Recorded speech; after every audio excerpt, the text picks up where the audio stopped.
بما أوحينا إليك هذا القرآن وإن كنت من قبله لمن الغافلين رب اشرح لي صدري ويسر لي أمري واحلل عقدة من لساني يفقهوا قولي سبحانك لا علم لنا إلا ما علمتنا إنك أنت العليم الحكيم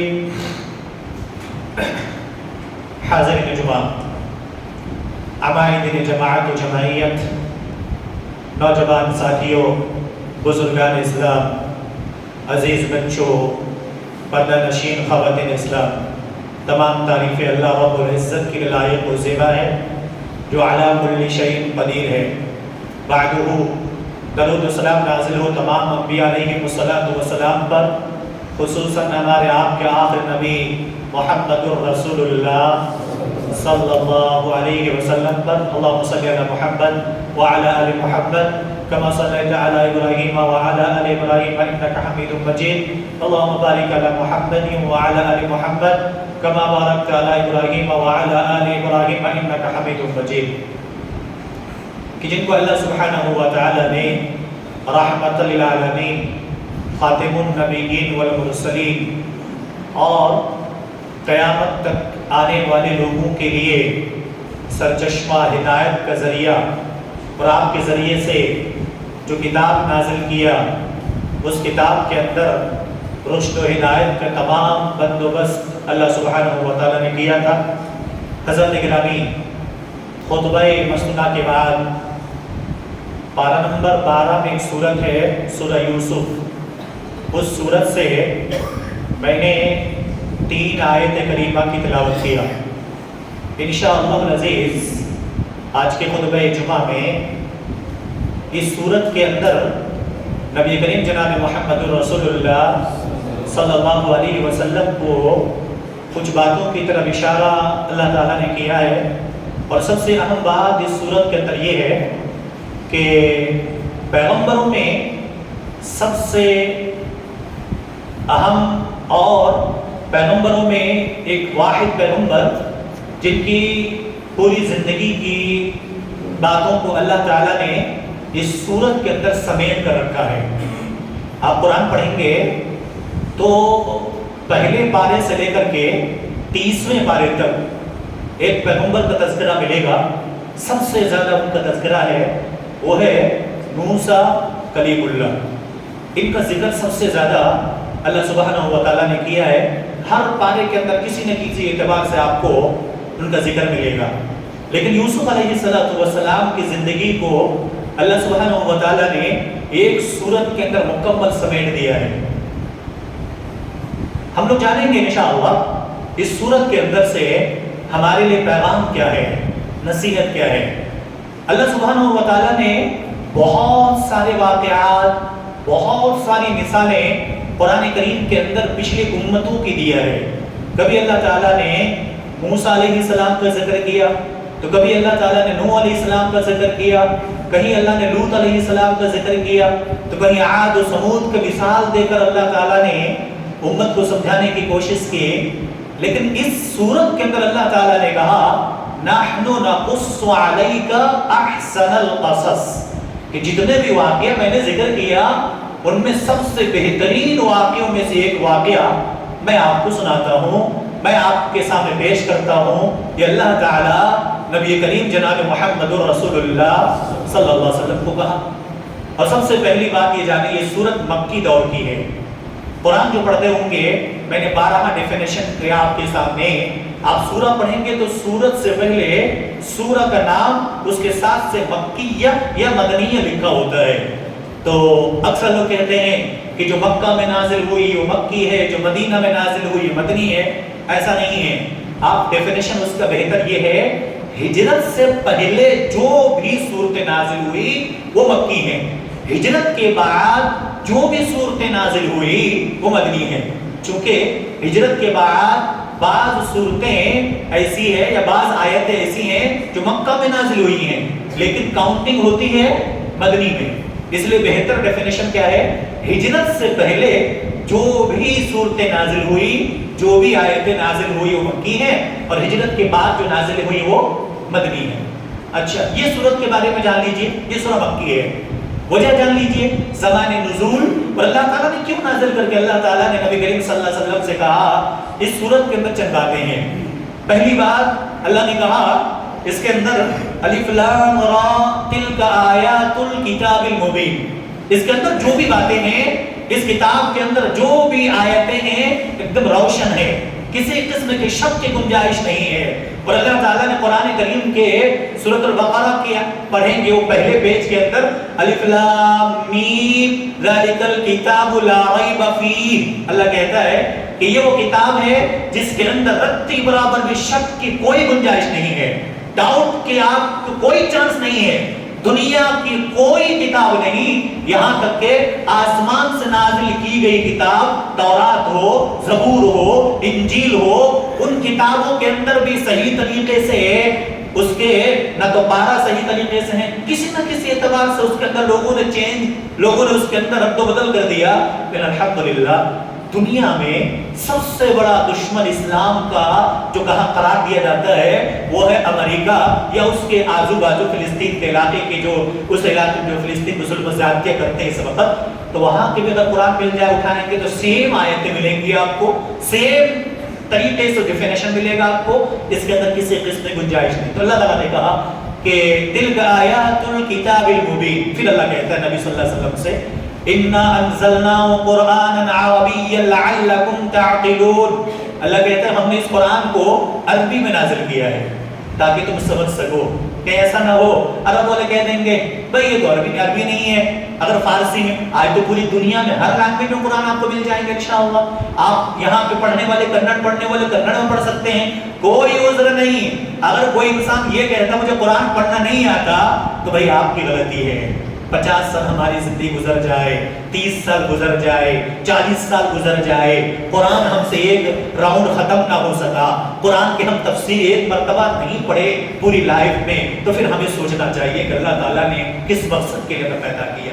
ہر زبان میں موجود ہے، آپ کو پڑھنا چاہیے، اور صرف ایک مقصد اللہ تعالیٰ غریب رحمت فرمائے ہمارے سید فیاض احمد کو، وہ قرآن پڑھتے تھے، بہت زیادہ پڑھتے تھے، میں نے ان سے کہا ایک مرتبہ لائف میں تفسیر پڑھیے، الحمدللہ وہ بھی انہوں نے کر کے دکھایا، کریں گے ہم لوگ انشاءاللہ کرنا چاہیے ایک بار پوری قرآن کو تفسیر کے ساتھ۔ بھئی پوری چیزیں سمجھ میں نہیں آئے گی، 10 چیزیں سمجھ میں تو آئیں گی، آپ کو 10 باتیں تو سمجھ میں آئیں گی رب کا، آپ کوشش کیجئے۔ تو اللہ تعالیٰ نے کہا ہم نے قرآن کو عربی میں نازل کیا، کیوں؟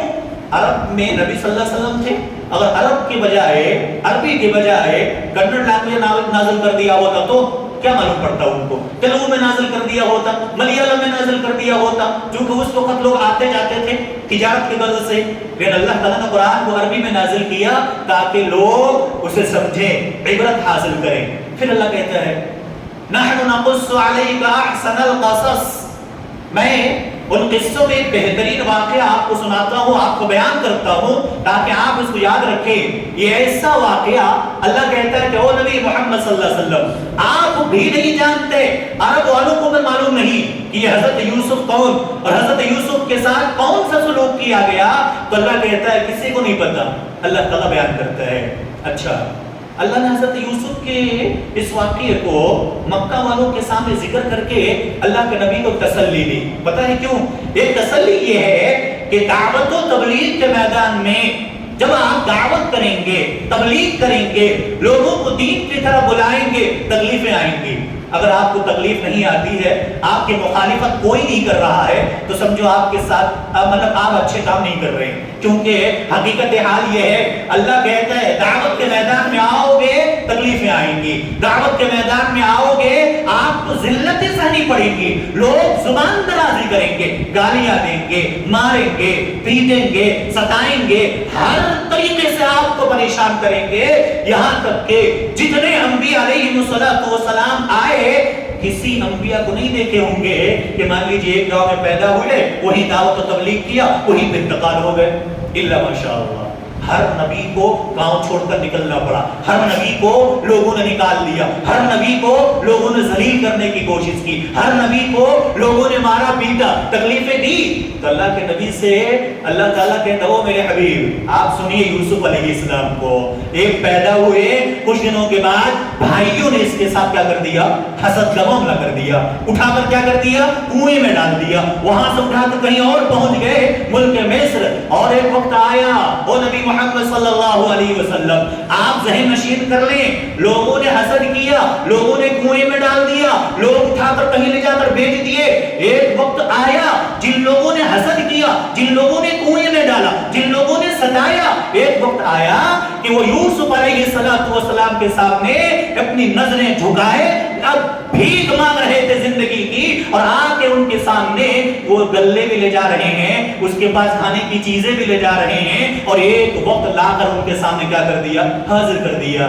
غلطی کا اقرار بھی کرتے ہیں، میں نے غلطی کی، غلطی کا اعتراف کرتے ہیں، ہم نے ظلم و زیادتی کی، تھپڑ کس نے مارے، کنویں میں ڈالنے کا مشورہ کس نے دیا، کس نے یہ کام کیا، کس نے پوری پلاننگ کی، سارے کے سارے اپنے غلطی اقرار کرتے ہیں، اور آ کر حضرت یوسف ایک بات کہتے ہیں، تم لوگ کیا سمجھتے ہو ہم تمہارے سے بدلہ لیں گے؟ لا تثریب علیکم اليوم۔ نبی علیہ السلام کو اللہ تعالیٰ بتاتا ہے کہ اے میرے حبیب ایک وقت آئے گا آپ کو تکلیفیں آئیں گی، مصیبتیں آئیں گی، اور سیم رودات پیش ہوا، پیدا ہوتے ہی پیدا ہونے سے پہلے یتیم ہو گئے، باپ گزر گئے، کچھ دن کے بعد ماں گزر گئی، دادا بھی گزر گئے، نبوت کا تاج ملا، نبی بنائے گئے، کچھ دنوں کے بعد جن لوگوں نے ہتھیلی پہ رکھا تھا، یہاں یوسف کو کنویں میں ڈالا، یہاں مکے کے لوگوں نے نبی کریم صلی اللہ علیہ وسلم کو شعب ابی طالب میں 2.5 سال تک بند کر دیا۔ آپ سے بات نہیں، آپ سے کلام نہیں، شادی بیاہ نہیں، کھانے کی چیز نہیں، پانی کی رسائی نہیں، یہاں تک کہ مورخ کہتے ہیں بچے بھوک سے تڑپتے تھے، وہاں یوسف کو اندھیرے میں ڈالا تھا، یہ نبی علیہ السلام کو پہلے ہی بتا دیا آپ بھی تیار رہیں، آپ کے ساتھ بھی یہ معاملہ آ سکتا ہے۔ وقت آیا نبی علیہ السلام کو ستایا، اور وہاں بھائیوں نے دشمنی شروع کی، یہاں چچاؤں نے دشمنی شروع کی، وہاں بھائیوں نے اٹھا کر کنویں میں ڈال دیا، یہاں پر چچاؤں نے اٹھا کر شعب ابی طالب میں ڈال دیا، ریپیٹڈلی پوری باتیں ہو رہی ہے۔ اسی لیے اللہ نے کہا او نبی صلی اللہ علیہ وسلم نحن نقص علیک احسن القصص، ایک ایسے واقعے کی طرف رہنمائی کرتا ہوں، ایک واقعہ بتاتا ہوں، منٹلی طور پہ آپ کیا رہنا، ریڈی رہنا۔ اور واقعے کو یاد کیجئے، جس وقت ورقہ بن نوفل حضرت خدیجہ رضی اللہ تعالی عنہ اللہ کے نبی صلی اللہ علیہ وسلم ورقہ بن نوفل کے پاس لے کر گئی، اس کے بعد ورقہ بن نوفل نے کہا تھا بھتیجے یاد رکھو اگر میری زندگی نے وفا کیا، میں زندہ رہا تو یقیناً اس وقت میں تمہارے ساتھ کھڑا رہوں گا جس وقت تمہارے قوم کے لوگ تمہیں نکال کر باہر کر دیں گے گاؤں سے۔ اللہ اکبر۔ اللہ کے نبی اس وقت نم آنکھوں سے کہتے ہیں چچا جان یہ وقت بھی آئے گا میری قوم کے لوگ مجھے گاؤں سے نکال دیں گے۔ کہا کہ ہاں بھتیجے کوئی پیغمبر ایسا نہیں گزرا جبکہ ان کے ساتھ اتنا ظلم و زیادتی نہ کیا گیا ہو۔ تو میرے بھائی اللہ کے نبی صلی اللہ علیہ وسلم کے ساتھ بھی معاملہ پیش آیا، وہاں یوسف علیہ السلام کے سامنے بھائی آ کر کیا کرتے ہیں؟ رحم کی بھیک مانگتے ہیں۔ مکہ فتح ہوا، اللہ کے نبی صلی اللہ علیہ وسلم کو جن لوگوں نے تکلیفیں دی، جن لوگوں نے ستایا، جن لوگوں نے گالیاں دی تھی، جن لوگوں نے مارا تھا، جن لوگوں نے شعب ابی طالب میں بند کروایا تھا، جن لوگوں نے سازشیں کی تھی، سارے کے سارے ایک جگہ کھڑے ہو کر نظریں جھکائے، رحم کی امید لیے، رحم کی بھیک کی امید لیے کھڑے ہیں۔ اس وقت اللہ کے نبی صلی اللہ علیہ وسلم کے صحابہ نے کہا تھا اے اللہ کے نبی اجازت دیں، آج وقت ہے، آج حالات بھی اچھے ہیں، آج کنڈیشن ایسے ہیں، مکہ ہمارے اندر ہے، یہ وہ گلیاں ہیں جس میں صحابہ کو گھسیٹ کر مارا تھا، یہ وہ گلیاں ہیں جہاں بلال کو گھسیٹ کر لوگوں نے مارا، یہ مکہ کی وادی ہے جہاں سے آپ کو تکلیفیں دی، یہ مکہ کی وادی ہے، یہ مکہ کی سرزمین ہے جہاں سمیہ نے جان گنوائی، یاسر و عمار کو تکلیف دی گئی۔ اے اللہ کے نبی اجازت دیں، آج ایک ایک کر کے بدلہ لے لیں گے۔ وہاں یوسف بھی چاہتے تو بدلہ لے لیتے، ہاں میرے بھائی تو نے بھی مارا تھا، تو نے اٹھا کے کنویں میں ڈالا تھا، ساری چیزیں یاد تھی، سب بھی جھوٹ بولے، انشاءاللہ آگے باتیں آئیں گے۔ یہاں اللہ کے نبی صلی اللہ علیہ وسلم کھڑے ہیں، اللہ کے نبی پوچھتے ہیں کیا توقع ہے؟ کیا امید رکھتے ہو؟ کیا کہا کافروں نے؟ اے اللہ کے نبی، ایک حدیث سنیں آپ، صحیح بخاری کے اندر ایک حدیث موجود ہے، اللہ کے نبی جناب محمد رسول اللہ صلی اللہ علیہ وسلم سے ایک مرتبہ ایک شخص سوال کرتا ہے، اللہ کے نبی سب سے بزرگ انسان کون ہے؟ اللہ اکبر، سب سے بزرگ انسان کون ہے؟ تو اللہ کے نبی صلی اللہ علیہ وسلم نے جواب عرض کیا کہ جو سب سے زیادہ اللہ سے ڈرنے والا ہو۔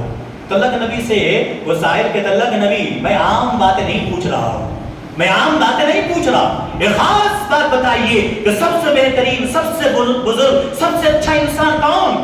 تو اللہ کے نبی صلی اللہ علیہ وسلم کہتے ہیں کہ سنو، وہ حضرت یوسف علیہ السلام ہیں۔ کہا کیوں؟ کہا کہ اس لیے کہ حضرت یوسف خود کیا ہے؟ پیغمبر ہے۔ ان کے والد کون تھے؟ وہ یعقوب، وہ خود کیا ہے؟ پیغمبر ہے۔ ان کے والد حضرت اسحاق خود کیا ہے؟ پیغمبر ہے۔ ان کے والد حضرت ابراہیم خود کیا ہے؟ پیغمبر ہے۔ تو کہا کہ دیکھو حضرت یوسف پیغمبر ہے، باپ یعقوب پیغمبر ہے، دادا اسحاق پیغمبر ہے، پر دادا حضرت ابراہیم بھی کیا ہے؟ پیغمبر ہے۔ کہا یہ سب سے بزرگ انسان۔ تو سائل کہتا نہیں اللہ کے نبی میں ایسا نہیں پوچھ رہا، میں یہ باتیں نہیں پوچھ رہا ہوں۔ اور تو اللہ کے نبی پوچھتے ہیں تم زمانہ جاہلیت کی بات کر رہے ہو؟ کہا کہ ہاں اس اعتبار سے پوچھتا ہوں۔ تب اللہ کے نبی کہتے سنو، جو لوگ کفر کی حالت میں شرف و بزرگیت والے تھے، اسلام لانے کے بعد بھی وہ کیا ہے؟ بزرگ انسان ہے۔ اس کی چھوٹی سی مثال ہے ابو سفیان اللہ اکبر رضی اللہ تعالی عنہ، مکہ فتح ہوا، کافر تھے یہ۔ اس وقت اللہ کے نبی نے کہا تھا ابو سفیان کے گھر میں جو داخل ہو جائے گا وہ کیا ہے؟ امان میں۔ اللہ نے کفر کی حالت میں بھی ان کو عزت بخش رکھا تھا، اور اللہ کے نبی نے اس کی ذرا سا جو لیڈر ہے نا، جو مالدار ہیں، ذرا اونچے خاندان کے ہیں اور ان کی بزرگیت بھی ہے، تو ان کی بزرگیت کو برقرار رکھا۔ اسلام لانے کے بعد اللہ تعالیٰ نے وہ مقام بھی کیا کر دیا؟ عطا کر دیا۔ تو میرے بھائی اللہ کے نبی نے کہا کہ دیکھو جو اسلام کی حالت میں، کفر کی حالت میں بزرگ تھے، جن کی عزت و شرف و بلندی تھی، اللہ نے اسلام کے بعد بھی کیا کر رکھا ہے؟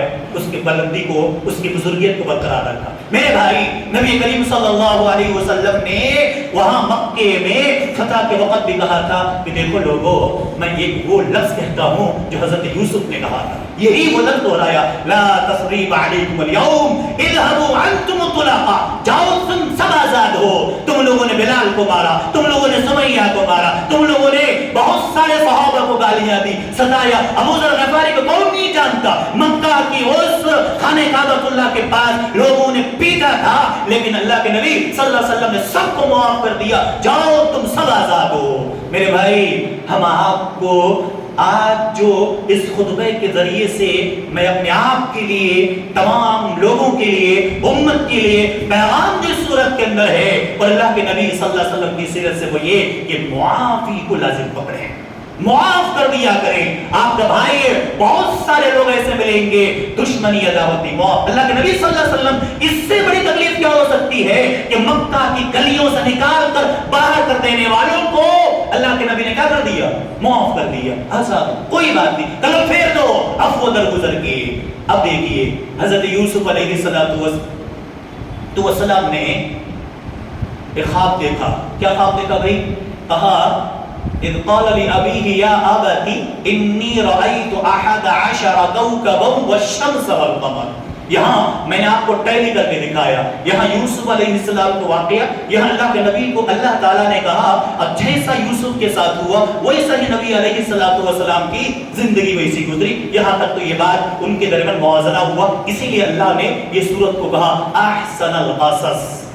اب حضرت یوسف خواب دیکھتے ہیں، یاد رکھو خواب کے بارے میں ایک بات یاد رکھیں آپ، خواب جو ہوتا ہے یہ نبوت کا 46واں حصہ ہوتا ہے، اور صحابہ کرام سے حدیث سننے والوں میں ایک ہے محمد بن سیرین، وہ خود کہتے ہیں، اس حدیث کو جو میں پڑھنے جا رہا ہوں، اللہ کے نبی جناب محمد رسول اللہ صلی اللہ علیہ وسلم کے صحابی تھے جن کا کام ہی تھا پوری زندگی حدیث سننا، عمل کرنا، دوسروں تک پہنچانا۔ کون تھے وہ؟ معلوم ہے کسی کو؟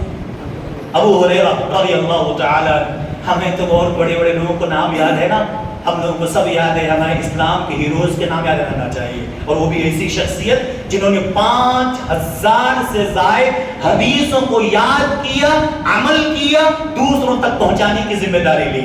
پہنچائیں گے ہم لوگ انشاءاللہ۔ خواب کے بارے میں یاد رکھیں، خواب اللہ کے نبی جناب محمد رسول اللہ صلی اللہ علیہ وسلم کے حدیث کو ابو ہریرہ رضی اللہ تعالی عنہ سے سنا محمد بن سیرین نے، وہ کیا کہتے ہیں، اذا اقترب الزمان لم تکد لا یکذب، کہتے ہیں قیامت جب قریب آ جائے گی تو اس وقت دیکھو گے لوگ جو خواب دیکھیں گے وہ خواب جھوٹی نہیں ہوں گی۔ جو قیامت قریب آتا جائے گا خواب لوگ دیکھیں گے تو کہتے ہیں لم تکد لا یکذب، وہ جھوٹ نہیں ہوگا۔ کیوں نہیں جھوٹ ہوگا؟ کہتے ہیں رؤی المؤمن جزء من 46 من النبوہ، کہتے ہیں کہ مومن کا جو خواب ہوگا نبوت کا 46واں حصہ ہوا کرتا ہے۔ کیسے؟ اب دیکھیں اللہ کے نبی جناب محمد رسول اللہ صلی اللہ علیہ وسلم کی باتوں کو ذکر کرتے ہیں کہ سنو وما کان النبوہ فإنہ لا یکذب، جو نبوت کا جو خواب ہوتا ہے یعنی کہ جو اچھے خواب ہوتے ہیں وہ جھوٹے نہیں ہوتے ہیں۔ ابو ہریرہ رضی اللہ تعالیٰ عنہ کہتے ہیں عموماً خواب کی 3 قسمیں ہوتی ہیں، یاد رکھیں میں سورہ یوسف کے اندر جتنی باتیں ہیں پوری باتیں آپ کے سامنے رکھوں گا، لیکن اسٹیپ بائی اسٹیپ ہر ایک پوائنٹ پہ جتنی بھی باتیں ہو سکتی ہے نبی علیہ الصلوۃ والسلام کی حدیثوں کی روشنی میں آپ کے سامنے رکھنے کی کوشش کروں گا۔ تو خواب کے بارے میں نبی نے کیا کہا؟ یہ نبوت کا 46واں حصہ ہے۔ ابو ہریرہ کہتے ہیں عموماً خواب کے 3 ٹائپ ہوتے ہیں، 3 قسمیں ہوتے ہیں۔ کتنے؟ پہلی بات کہتے ہیں حدیث النفس، ایک انسان جو نفس میں سوچتا ہے وہی کبھی کبھی خواب میں نظر آتا ہے۔ آپ دیکھیں گے جو کچھ آپ کے ذہن میں چلتا رہتا ہے اسی سے ریلیٹڈ باتیں رات میں بھی کیا ہوتی ہے خواب میں نظر آ جاتی ہے، تو اسی کوئی حقیقت نہیں ہے۔ کبھی کبھی اپنے بچپن میں دیکھا ہوگا نا، وہاں جا رہے ہیں کھیل رہے ہیں، وہاں گھوم رہے ہیں، دوستوں کے ساتھ جا رہے ہیں، یہ سب جو ہمارے ذہن میں ہوتی ہے باتیں وہ نظر آتی ہے۔ دوسری تخویف الشیطان، ایک ہوتا ہے شیطان کا ڈرانا، آدمی خواب دیکھتا ڈر کے اٹھ کے بیٹھ جاتا ہے، تو اس کے بارے میں نبی نے کہا تھا، محمد بن سیرین کہتے ہیں کہ دیکھو بھائی جب ایسے خواب آپ کو نظر آ جائے تو فوراً اٹھ کر پہلا کام کرنا چاہیے کروٹ چینج کر لو، کروٹ بدل لو، ہے نا۔ اس کے بعد اور بہتر طریقہ یہ ہے برا خواب آئے تو اللہ کے نبی جناب محمد رسول اللہ صلی اللہ علیہ وسلم کہتے ہیں قال رؤیا، کہ تم میں سے جو کوئی بھی ایسا خواب دیکھے کہ یکرہ شیئا، جس کو ناپسند کرتا ہے، تو اللہ کے نبی صلی اللہ علیہ وسلم کہتے ہیں اس قصے کو، اس خواب کو کسی سے بیان نہیں کرنا چاہیے۔ اگر کوئی ایسا خواب ہو جس کو آپ پسند نہیں کرتے، ڈراؤنا ہے، کوئی ایسی چیز ہے، تو آپ اس خواب کو کسی سے بیان نہیں کریں گے۔ یہ شیطان کی طرف سے ہوتا ہے۔ اس کے لیے کرنا کیا ہے؟ خواب دیکھے اڑ جائیے، نماز میں مصروف ہو جائیے، ایٹ لیسٹ 2 رکعت نماز پڑھیے۔ اگر برا خواب ہے اللہ سے پناہ چاہیے کہ اللہ تعالیٰ اگر ایسی ہی حالت ہے تو اس سے ہماری کیا کر لے؟ حفاظت کر لے، ایٹ لیسٹ نہیں تو کروٹ بدل کے اعوذ باللہ من الشیطان الرجیم پڑھ کر کیا کرنا چاہیے؟ سونا چاہیے۔ تیسرا قسم جو ہوتا ہے اللہ کے نبی جناب محمد رسول اللہ صلی اللہ علیہ وسلم فرماتے ہیں وَبُشْرَى مِنَ اللَّهِ فَمَنْ رَأَى شَيْئًا يَكْرَهُ فَلَا يَقُصُّ مِنْهُ أَحَدًا۔ تیسری قسم ہوتی ہے کہ اللہ کی طرف سے بشارت ہوتی ہے، یاد رکھو تیسری قسم نبی علیہ الصلوۃ والسلام نے کہا جو نبوت کا 46واں حصہ ہوتا ہے وہ اللہ کی طرف سے بشارت ہوتی ہے۔ تو یہاں پر آپ 3 باتیں سمجھ لیجئے۔ پہلا خواب ہوتا ہے اپنے نفس میں جو بات چلتی ہے وہ ذہن میں جو ہوتی ہے وہ خواب میں نظر آتا ہے، اسی کو ویلو نہیں، چھوڑ دیجئے اس کو۔ دوسرا، اگر آپ کو ڈراؤنا خواب آئے، کوئی ایسی چیز ناپسند کرتے ہو تو کسی سے نہیں بیان کرنا۔ تیسرا خواب اللہ کی طرف سے کیا ہوتی ہے؟ بشارت ہوتی ہے۔ یاد رکھو اپنے خواب ہر کسی کو ذکر نہیں کرنا چاہیے، اگر کوئی تعبیر دیتا ہو جب ہی بیان کرنا چاہیے۔ خواب کے تعلق سے ایک بات اور حدیث پیش کر دیتا ہوں آپ کو۔ ام الفضل ایک مرتبہ خواب دیکھتی ہیں، پتہ کیا خواب دیکھتی ہیں؟ کہ اللہ کے نبی صلی اللہ علیہ وسلم کے اعضاء میں سے ایک اعضاء، جسم کے ایک اعضاء میں سے ایک عضو کیا ہے؟ حضرت ام فضل کے گھر میں پڑا ہوا ہے۔ تو گھبرائی، ہاتھ بھی ہو سکتا، پاؤں بھی، کوئی بھی جسم کے ایک اعضاء جو کہ ام الفضل کے گھر میں ہے، تو اللہ کے نبی صلی اللہ علیہ وسلم سے گھبرا کر پوچھتی ہیں کہ اے اللہ کے نبی میں نے خواب دیکھا ہے کہ آپ کے اعضاء میں سے ایک اعضاء ہمارے گھر میں پڑا ہوا ہے۔ تو اللہ کے نبی صلی اللہ علیہ وسلم نے ان کو بشارت دیا، یہ بشارت کی خواب ہے۔ کیا بشارت ہے؟ کچھ دنوں کے بعد حضرت حسن رضی اللہ تعالیٰ عنہ کی ولادت ہوتی ہے، اور حضرت حسن چونکہ اللہ کے نبی صلی اللہ علیہ وسلم نے کہا تھا کہ دیکھو جس نے حسن حسین سے محبت کی اس نے مجھ سے محبت محبت کیا. اور دیکھو حضرت حسن حسین سے اللہ کے نبی کتنا پیار کرتے تھے. ایک آیت ہے قرآن میں, اللہ کے نبی صلی اللہ علیہ وسلم ایک مرتبہ لوگ خطبہ دے رہے تھے, حضرت حسن یا حسین ایک کپڑا پہن کر آ رہے تھے مسجد کے دروازے میں, کپڑے سے لڑکھڑاتے ہوئے نیچے گر گئے. اللہ کے نبی اترے گئے, اس کو لے کر آئے. ایک روایت ہے کہ کندھے پہ رکھ لیا یا تو سامنے بٹھایا. اس کے بعد ایک آیت پڑھتے ہیں, انما اموالکم و اولادکم فتنہ, کہ دیکھو یہ جو اولاد ہیں, یہ جو مال و اولاد ہیں, اللہ کے لیے آزمائش ہے. اور سنو حضرت حسن کے بارے میں کیا کہا. ام الفضل رضی اللہ تعالی عنہ نے حضرت حسن کو کیا کیا, دودھ پلایا. تو اللہ کے نبی صلی اللہ علیہ وسلم نے اس خواب کی تعبیر یہی دیا کہ ایک اعضا میں سے مطلب یہ حضرت حسن ہے. اور آخر میں ایک مرتبہ حضرت حسن کو اللہ کے نبی صلی اللہ علیہ وسلم کے پاس لے کر آئی حضرت ام فضل, اور اس کے بعد اللہ کے نبی کے گود میں حسن نے پیشاب کر دیا. تو اللہ کے نبی نے تھوڑی سی ام الفضل نے تھوڑی سی ایک بات کہی یا ڈانٹا. تو اللہ کے نبی نے کہا سنو, تم میں کا کوئی میرے ان نوازوں کو, میرے ان بچوں کو کوئی برا بھلا نہ کہے, کوئی نہ ڈانٹے. کیوں؟ اس لیے کہ حضرت حسن و حسین یہ دونوں جنت میں نوجوان مردوں کے کیا ہوں گے, سردار ہوں گے. اللہ اکبر. یہ حضرت حسن رضی اللہ تعالی عنہ کہ ان کے مقام. تو ام الفضل نے بھی خواب دیکھا. اور خواب کی جہاں تک بات ہے, نبوت کیوں 46واں حصہ بھائی, یا آپ سمجھتے چلیے, انبیاء علیہم السلام کو کبھی کبھی اللہ تعالیٰ خواب میں حکم دیتا کہ آپ ایسا کام کیجئے. آیت نازل نہیں ہوتی تھی, جبریل بھی نہیں آتے تھے, لیکن خواب میں بتایا جاتا.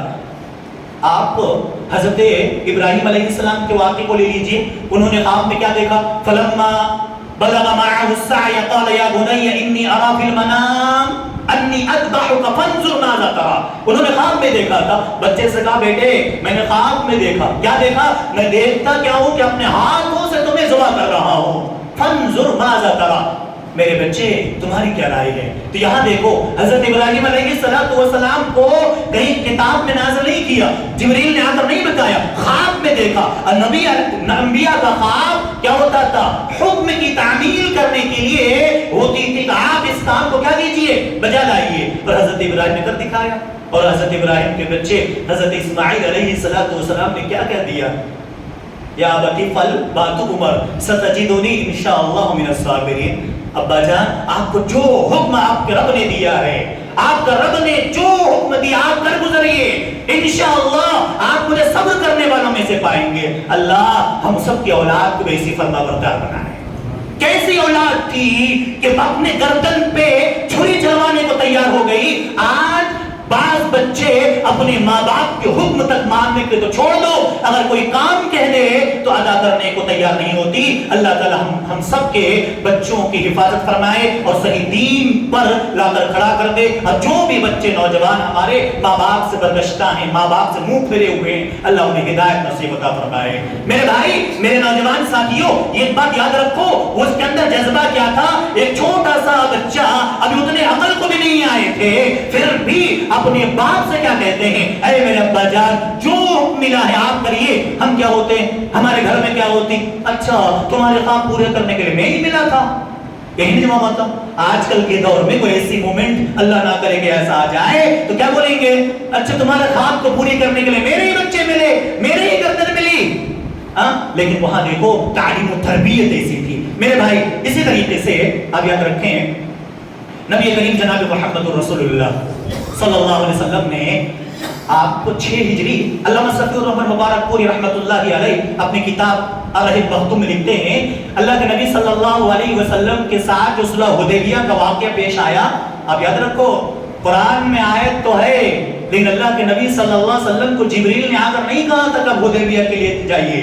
اللہ کے نبی صلی اللہ علیہ وسلم کو قرآن کے ذریعے سے نہیں کہا تھا کہ آپ نکلیے حج عمرے کے لیے, بلکہ اللہ کے نبی نے خواب دیکھا تھا. کیا خواب دیکھا, اللہ کے نبی نے خواب دیکھا. صبح آ کر صحابہ سے کہتے ہیں, صحابیوں میں نے خواب دیکھا ہے. کیا خواب دیکھا ہے, میں نے خواب دیکھا ہے کہ میں یہاں سے گیا ہوں مکہ المکرمہ, اور جا کر وہ اپنے ہاتھوں سے کیا کر رہا ہوں, اپنے ہدیے کو ذبح کر رہا ہوں, وہ عمرہ کر رہا ہوں, طواف کر رہا ہوں. خواب میں دیکھا. اللہ کے نبی نے اعلان کروایا, لو صحابیوں, لوگوں جو بھی نبی علیہ